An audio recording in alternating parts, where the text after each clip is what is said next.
في سؤال ثاني شيخ اللي يقول لماذا تخوف السلف من تولي الاخوان رئاسه اي دوله؟ اليس هم افضل من العلمانيه والليبراليه؟ من حيث افضل الله اعلم. هذه امور يعني في قدر الله عز وجل. لكن من حيث التجربه نحن في الكويت من حيث التجربه والله يا اخوان والله الذي لا اله الا هو ان كثير من عامه الناس من العوام ارحم من الاخوان بكثير. ولو قلت لكم تجربتي الخاصه مثال واحد، في واحد مات اسمه السيد نوح. انا لا اقول الله يرحمه ولا ادعو عليه، ماتوا لكن ما ادعو له لا بالرحمه، وانا صور انا ما ادعو له بالرحمه ولا ادعو عليه، مات. هذا من الاخوان المسلمين، زعيم الاخوان المسلمين المصريين في الكويت. جاء الكويت لما اول ما جاء احمد القطان جاي هذا الدكتور سيد نوح. والا به هو مع دكتور ثاني اسمه توفيق الواعي ماسكين تنظيم الاخوان المسلمين المصريين في الكويت.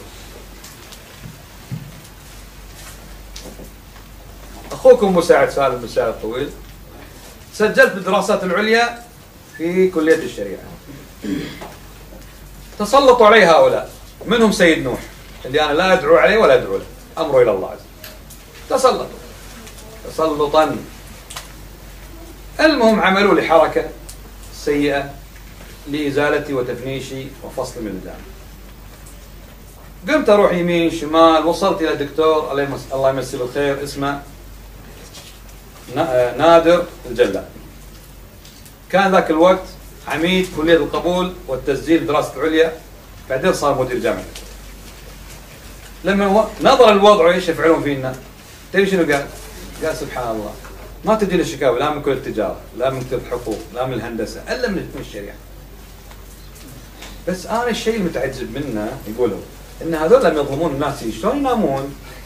شلون تجيهم نومه؟ يا رجل قص ولا يبالي ولا يرحم. يمكن تتعجبون لما يقول كان سيد نوح ما اترحم عليه ولا ادعو عليه، تتعجبون. لكن لما عمل فيني حركه بإيعاز من واحد فوقه دخلت عليه قلت له يا دكتور ايش قاعد تسوي؟ ترى الماده اللي عندك هذه انا دارسها مرتين وناجح فيها مرتين، لكن انا عايدها علشان ارفع المعدل عشان اقدم رساله الماجستير. ناجح فيها مرتين وهاي المره الثالثه. فقال لي انا ليش ما شفتك؟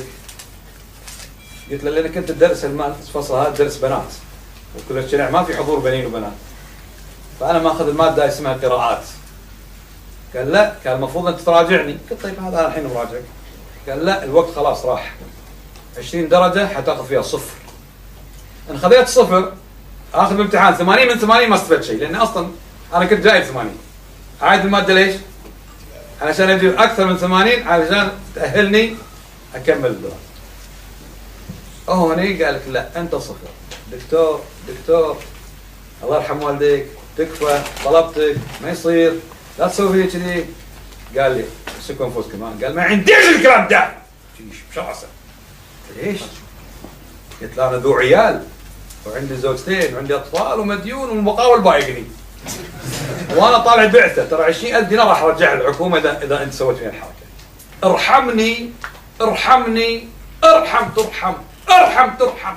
قال ما عنديش الكلام ده. قلت اني ذو عيال ارحم. والله ابى ان يرحمني، والله ابى ان يرحمني. شنو هذا؟ شراسه فيهم يا رجل، شراسه، حزب ما يخرش الميه مثل ما يقول. ربعهم اللهم اغفر لي ولاخي. غيرهم الله يقصني. اقسم بالله ان ابن صباح ارحم منهم. والله هذا انا عمري 50. انولدت في عهد عبد الله السالم، بعدين عشت عهد صباح السالم، وعشت اكثر شيء عهد جابر الاحمد صباح، والحين الشيخ صباح. اربعتهم اقسم بالله بحياتي ما رايت واحد منهم، لا بعزه لا مقبره لا خريج الضباط، ما بحياتي رايت واحد منهم. انولدت، درست، تعالجت، تخرجت، توظفت، تزوجت، قرض اجتماعي، طلع لي 70,000، بنيت بيت، علاوات، طلعت تقاعد لحد الان مش معاشي ولا واحد منهم. عمري ما جيت حق واحد طال عمرك حبيت شت ولا ماشي حال الناس. لكن هذولي الله لا يسلطهم عليهم. والله يا اخوان واقطع ربعي واقطع بس، ما يرحمون الناس يا أخي. أكثر العوام اللي مسكوا الوزارات وغيرهم يرحموك شوي، هذول ربعي وبس، حزب. شوف الحين مصر ايش صار؟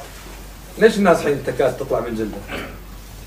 قال لك الناس راحت رقصت بميدان التحرير، واللي مات واللي داس بالسياره واللي انحرق واللي داسوا بالجمل واللي مش عارف ايش، جو هذول بعد برد دخلوا انتخابات قالوا بس انتم هذا، وبعدين ما راح ننزل رئاسه، الحين نزلوا رئاسه. اخوان وبس. هل اللي قاعد يسوون؟ ما يمسكون شيء الا تولوا عليه واستاثروا به لانفسهم وظلموا ظلما للاخرين. انا اقول الله يسلطهم عليهم. هم مش يقول طيب ولا مسكوا تجد طاعتهم ولا ما تجد، لا تلف وتدور، لا يبغى شلف ودور.